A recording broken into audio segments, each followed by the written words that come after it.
हाँ देखिए, आज एग्जाम्पल आर्ट करते हैं। एग्जाम्पल आर्ट क्या कह रहा है कि सिद्ध कीजिए कि एक फलन है एफ जेड जो इस प्रकार है। Root modulus x into y, x into y का जो मॉडुलस है उसका फिर रूट लेना है। मूल बिंदु पर विश्लेषिक नहीं है। जो मूल बिंदु होता है 0,0 उस पर विश्लेषिक नहीं है, मतलब 0,0 विचित्र बिंदु है। यद्यपि मूल बिंदु पर कौशी रीमान संतुष्ट करती है। हमने पढ़ा है कि कौशी रीमान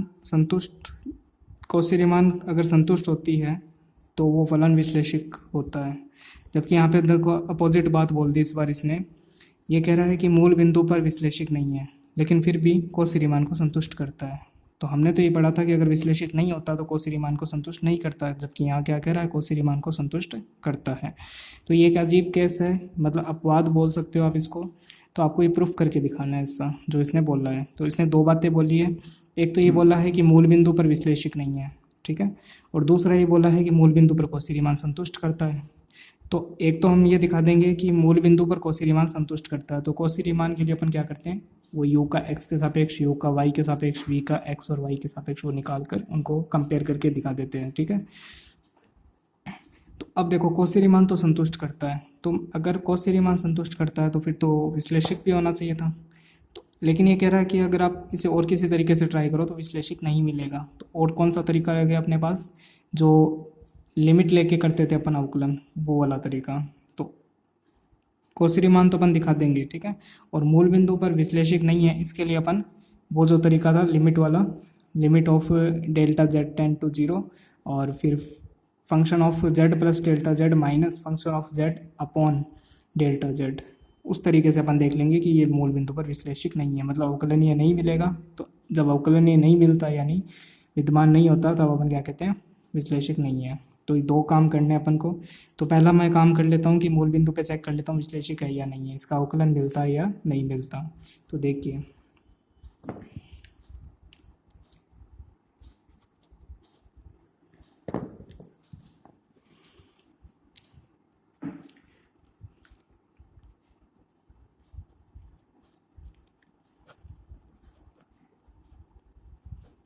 मतलब सबसे पहले मैं क्या कर रहा हूँ, विश्लेषिक की जांच। विश्लेषिक क्या होता है, अवकलनीय कोई कहते हैं, ठीक है। तो सबसे पहले मैं अवकलनीयता चेक कर लेता हूँ।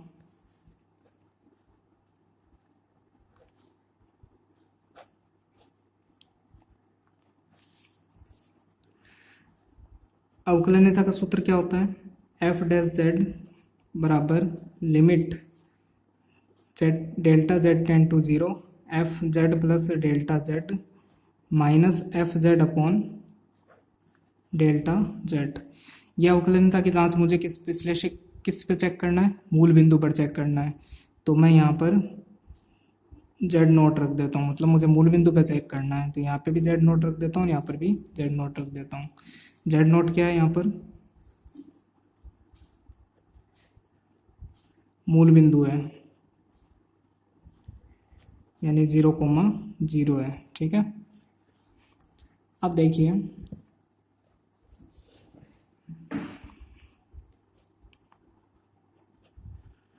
अगर मैं इसको ऐसे लिखूं,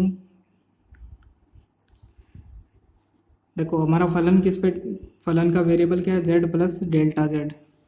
तो अगर मैं यहाँ पे रखूँ जेड प्लस डेल्टा जेड, अच्छा पहले मैं ये काम कर लेता हूँ, जेड नोट मुझे 0,0 दिया हुआ है। तो जेड नोट तो क्या हो जाएगा, मतलब जेड नोट होता है एक्स प्लस आयोटा वाई, यानी 0 प्लस आयोटा 0 हो जाएगा। जेड को क्या कहते हैं अपन, एक्स प्लस आयोटा वाई, और जेड नोट में एक्स और वाई दोनों क्या है, 0,0। तो 0,0 रखोगे तो पूरा जेड नोट क्या हो जाएगा, 0। तो यहाँ जेड नोट की जगह तो मैं 0 रख सकता हूँ। तो ये आ जाएगा 0 plus delta z minus F, यहाँ पर भी 0 आ जाएगा, और अपॉन डेल्टा जेड।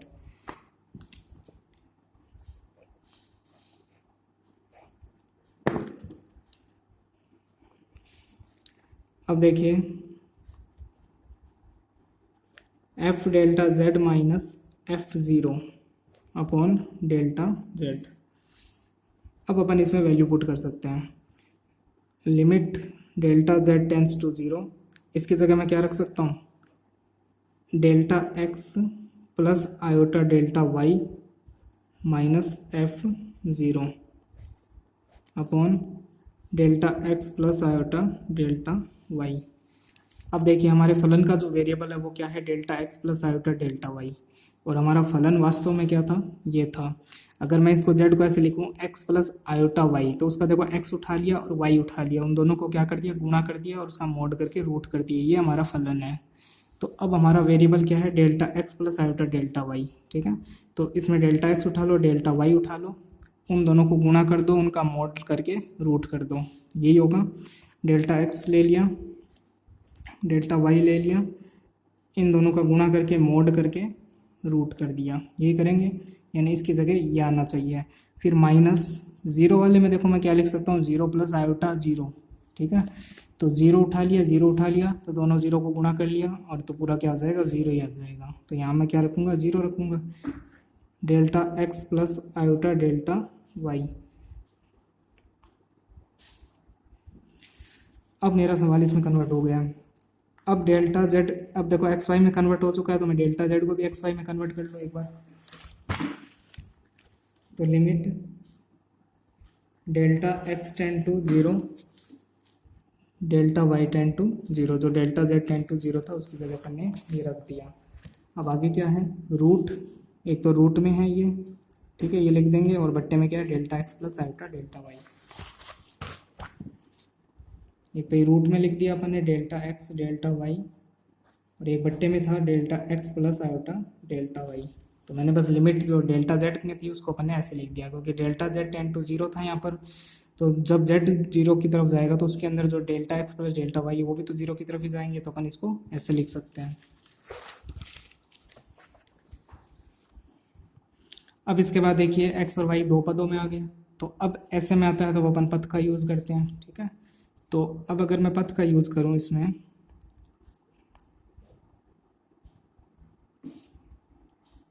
पथ का यूज़ करने का मतलब पहला पथ, यानी यहाँ पर डेल्टा, यानी एक्स पथ पे चल रहे हैं अपन, तो वाई क्या हो जाएगा, डेल्टा वाई कांस्टेंट है इस समय, तो डेल्टा वाई क्या हो जाएगा, ज़ीरो। ये तो पथ हो गया पहला पथ।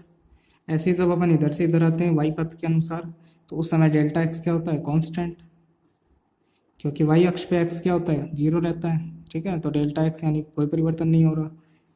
पथ सेकेंड। तो अब अगर मैं पहले पथ का यूज़ करूं, पथ वन, तो मैं क्या करूंगा, डेल्टा वाई ज़ीरो रख दूंगा।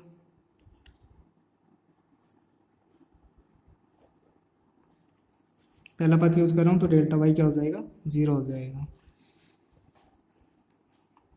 एक सेकेंड,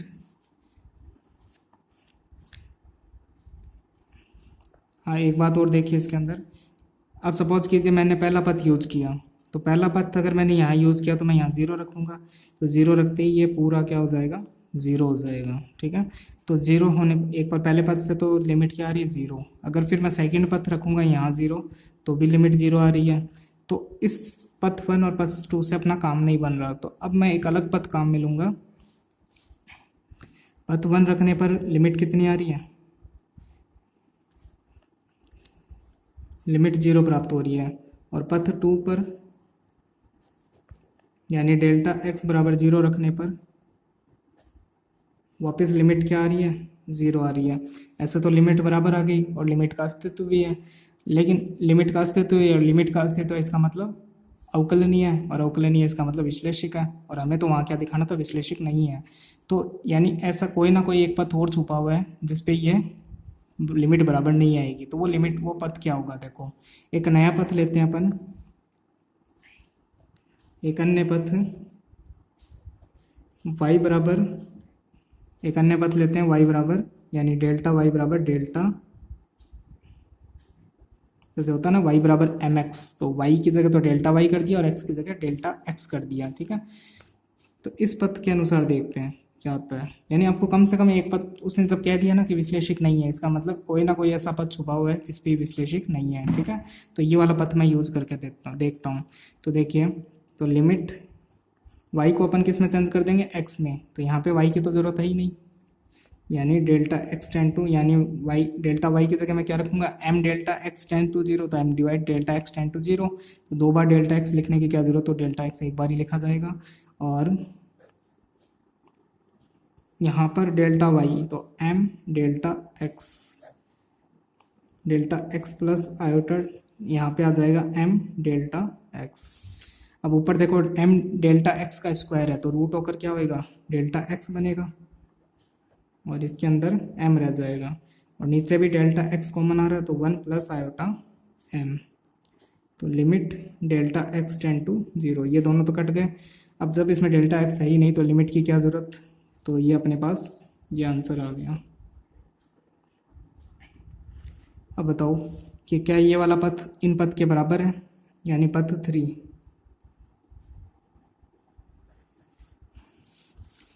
यानी पथ 1 पथ 2 के मान के लिमिट का मान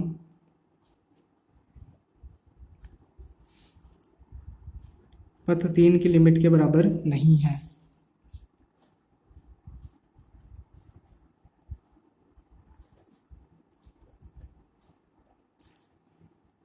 अतः मूल बिंदु पर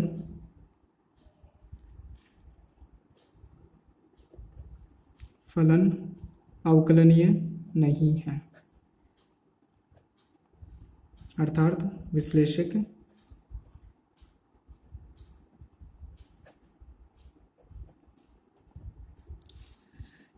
यहाँ तक क्लियर हो गया। यानी कोई ना कोई ऐसा पद छुपा हुआ है जिस पे ये विश्लेषक नहीं है, उसका पता चल जाएगा आपको, ठीक है। तो या तो आप डेल्टा वाई 0 रख के देख लो, डेल्टा एक्स बराबर 0 रख के देख लो, या फिर डेल्टा वाई बराबर, यानी ये कौन सी होगी जो अपन ऐसे लिखते हैं ना, ढाल वाई बराबर एम एक्स की समीकरण, सरल रेखा की समीकरण होगी, ठीक है। तो ऐसे करके हमें ये विश्लेषक मिल गया, विश्लेषक नहीं है, ये प्रूफ हो गया। अब ये कह रहा है कि जो कौशी रीमान है उसको संतुष्ट करता है, तो अब कौशी रीमान की जांच कर लेते हैं।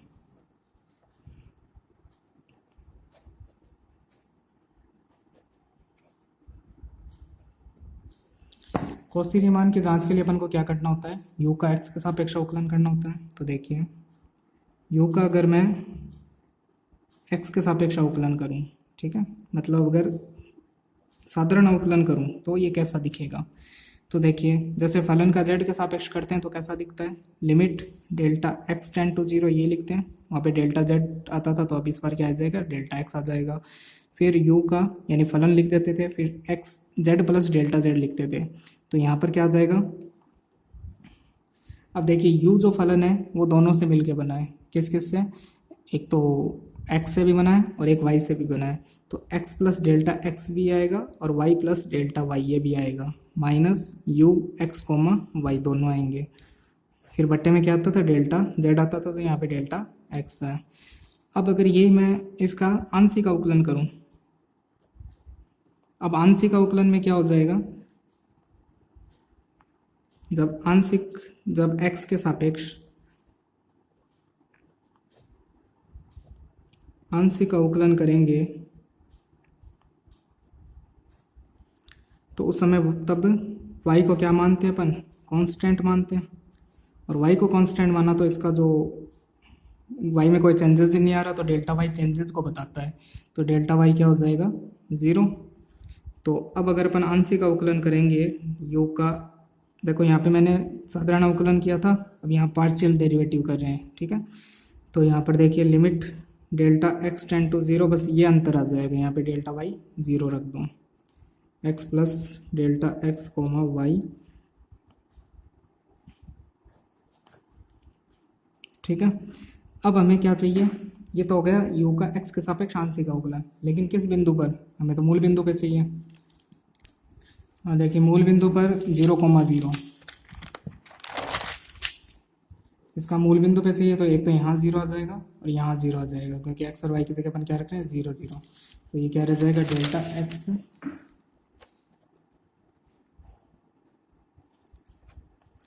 तो x प्लस डेल्टा x था तो 0 plus delta x comma 0 u of u, ठीक है, u 0 कोमा 0, इस पूरे के बट्टे में क्या है, डेल्टा x है।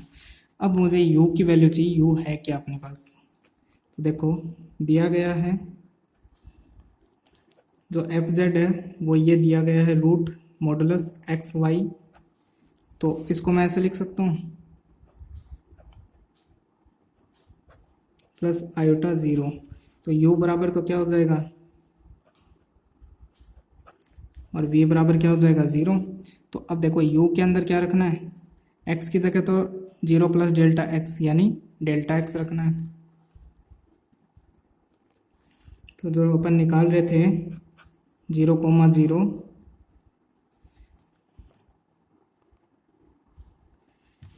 तो x की जगह तो क्या रखना है, डेल्टा एक्स रखना है। तो यहाँ पे तो आ जाएगा डेल्टा एक्स, और y की जगह क्या रखना है 0, और यहाँ पे दोनों में की जगह 0 0 रखना है। तो 0,0 इंटू 0 और बट्टे में डेल्टा एक्स है। अब ये पूरा 0 होगा, ये 0 होगा, तो 0 में 0 गया 0, तो यानी इसकी वैल्यू क्या आ गई 0 आ गई। ठीक है, अब जैसे मैंने आपको ये वाला पूरा सॉल्व करके दिखाया है, तो उसी प्रकार आप सारे सॉल्व कर सकते हो।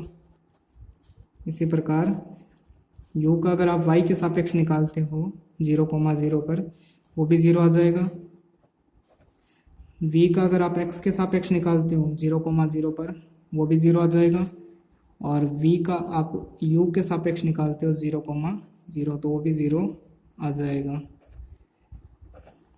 अब कौशी रीमान में क्या था, u का x के सापेक्ष और u का x के सापेक्ष और v का y के सापेक्ष ये बराबर होने चाहिए। तो देखो बराबर है, दोनों ही 0 0 है। फिर u का y के सापेक्ष और v के x का नेगेटिव, तो इसका नेगेटिव लोगे तो भी 0 ही रहेगा, तो 0 0 बराबर आ रहा है। अतः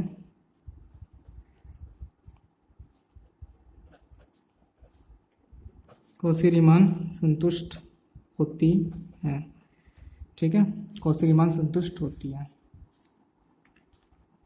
क्योंकि u का x के सापेक्ष और v का y के सापेक्ष बराबर है, और u का y के सापेक्ष और v का x के सापेक्ष का नेगेटिव बराबर है। यहाँ पर देख लो आप लोग। ठीक है, तो कौशी रीमान संतुष्ट हो रही है, लेकिन फिर भी ये विश्लेषिक नहीं है, तो ये एक अपवाद बोल सकते हो आप इसको। और ये क्वेश्चन कई बार एग्जाम में आ चुका है। ठीक है, एग्जाम्पल नंबर 8 है। अब इस अपन ने इतनी देर में एग्जाम्पल मतलब ओनली एक ही सवाल किया है, लेकिन इस सवाल में आपको काफ़ी कुछ सीखने के लिए मिल सकता है कि जो z का डेरिवेटिव कैसे होता है, u का डेरिवेटिव क्या होता है, v का डेरिवेटिव क्या होता है। ठीक है, और मतलब कुल मिला के हमने कई चीज़ों को मिलाकर ये सवाल किया है पूरा। तो आप इसको अगर अच्छे से समझो तो आपको कई चीज़ें क्लियर हो जाएगी वापस। जो अब तक हमने पढ़ी है वो सब कुछ मिलाकर एक सवाल कंप्लीट हुआ है ये। ठीक है, तो बाकी अगली क्लास में देखते हैं, और इससे जुड़े हुए आप भी सवाल कीजिए।